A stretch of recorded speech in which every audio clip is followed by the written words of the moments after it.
Hey, welcome back, knife nerds and everyday care people. It's your boy, the Big Canucker here, and coming at you with a couple of different things. Please excuse the old filming quality here. I'm not at home with my setup. I'm actually out on the road getting ready to do a doctor's appointment here to find out if I have to have another surgery. And man, it sucks. Anyway, what I want to go over is a couple of things here. Let's put that aside for a second here.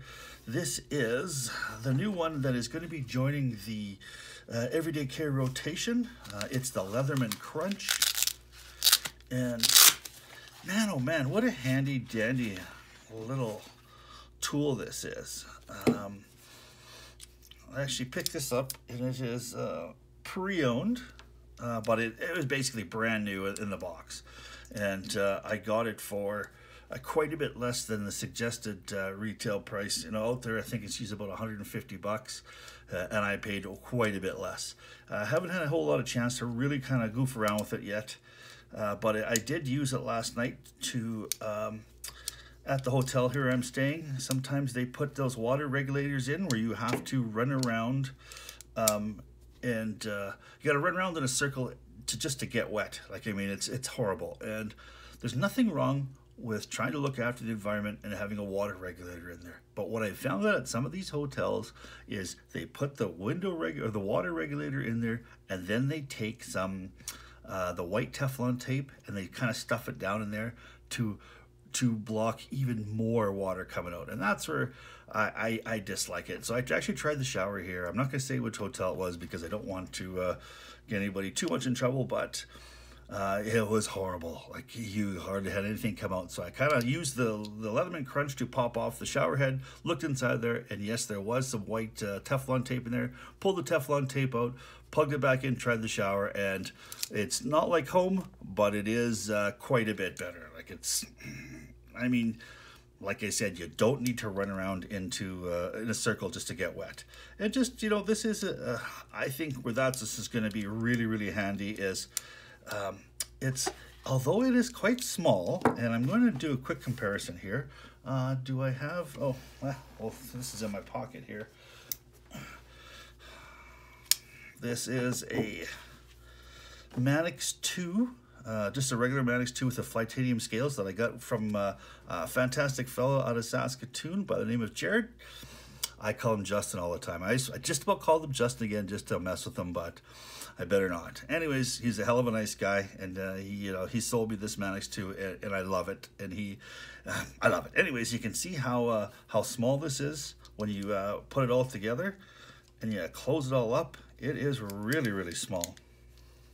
It is less than the handle of just the Mannix 2 XL, but it does, you know, it's a little tool that does a really, really big job so far. Now, this is not a full review. This is kind of a little bit of an unboxing. And then, of course, you've got the sheath that it comes in with, which is a nice little sheath, it seems like. You got a spot on the side for, say, tool extension, a little flashlight, and maybe even a ferrous seam rod. You can see inside there, back and behind there, you could tuck some other stuff in there. So this could be a handy dandy little pouch. Now, I think this is going to actually, I carry in my bag with me all the time. I don't often belt carry a multi-tool, although this one might do it because it is so small and tiny. I think what I'll end up doing is carrying the two of them in that bag. I've got a nice little pouch that this will fit in perfectly. I carry a Surge right now, but you know, I rotate Surge, Wave. I've also got some Victorinox Swiss Tool X and just a regular Swiss Tool BC, I do believe it is, which I got from a wonderful gentleman down in Maryland, United States, who I have to say thank you to him too as well. So those are the stuff I carry. This seems like it'll be a handy dandy little secondary tool. You'll have the two of them, the pair of pliers, but what I like about this is how wide those jaws go when you actually get it set up. Now, I'm not super familiar with this yet. I know there's guys out there who can kind of one-hand carry this and open it all the time. For me, it's two-handed, and it's a little bit of a, there you go. Now she's in there, and now you just can screw that back, and now it'll lock into place, right? However you want it. And just a great little tool so far. It opened up wide enough that it was able to grip that, I do believe it was the shower head nozzle was 3/4, and this thing was wickedly wide. the jaws will open up, and it will accept, I do believe, up to 3/4 where it'll actually lock, and probably bigger. I think that's an inch where you don't, if you can't lock it, it'll still go quite wide. So I will end up giving you guys a total full review of this in the days to come here, once I've kind of used it a little bit and I've got a little bit more familiar with it.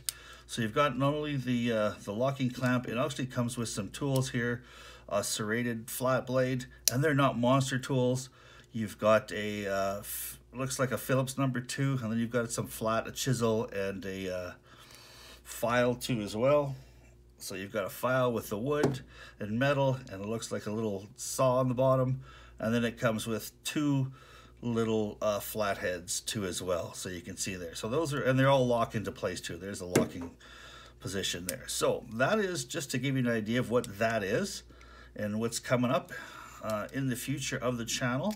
Gonna have a more and more of a there we go.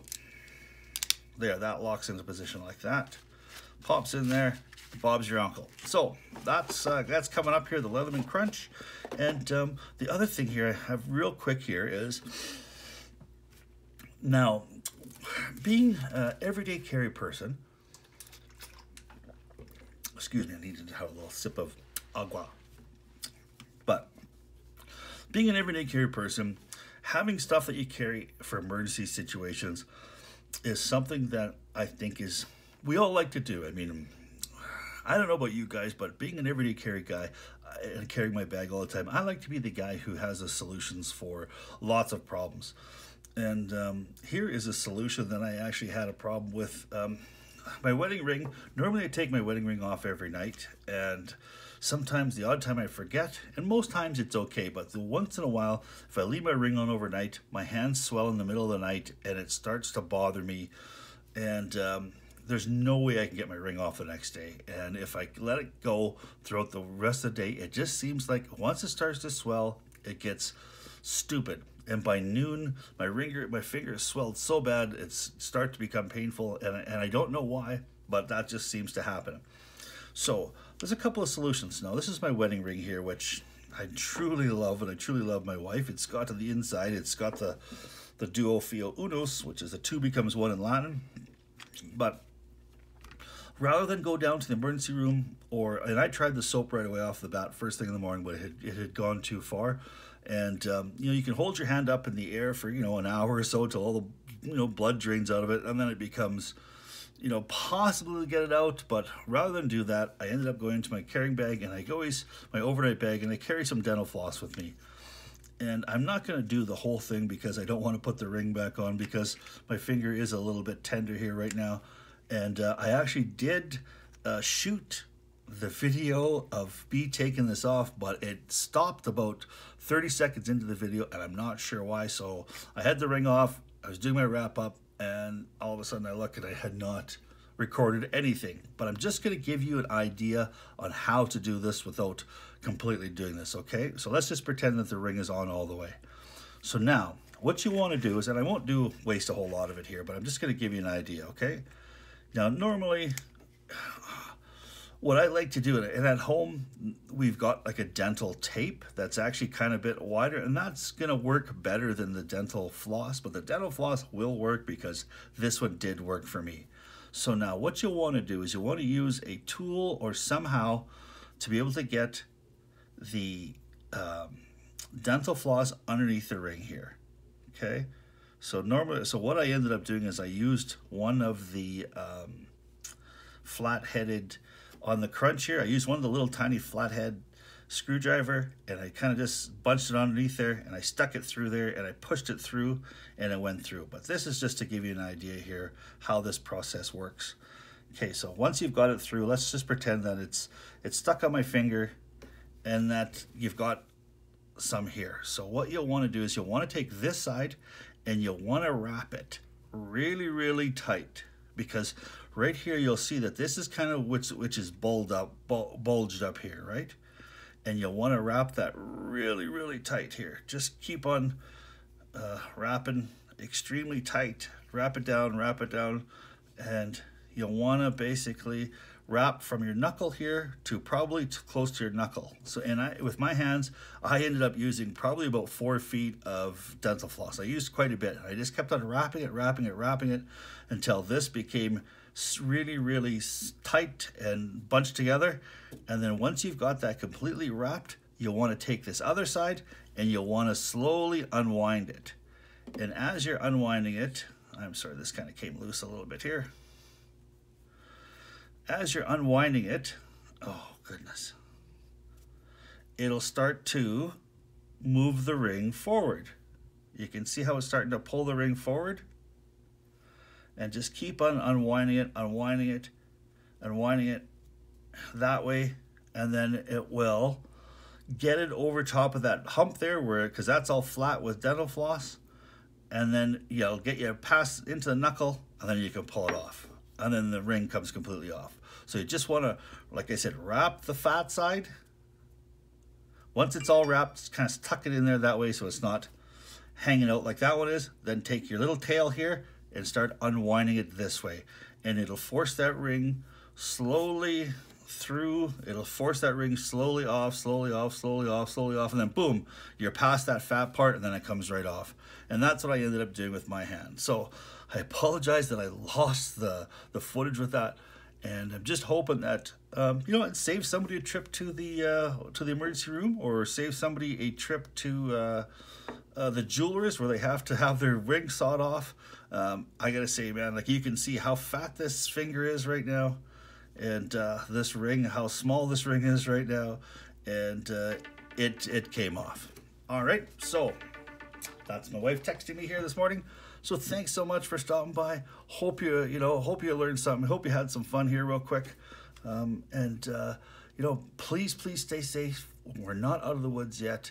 Keep your stick on the ice, the shiny side up. This is the Big Canucker saying adios.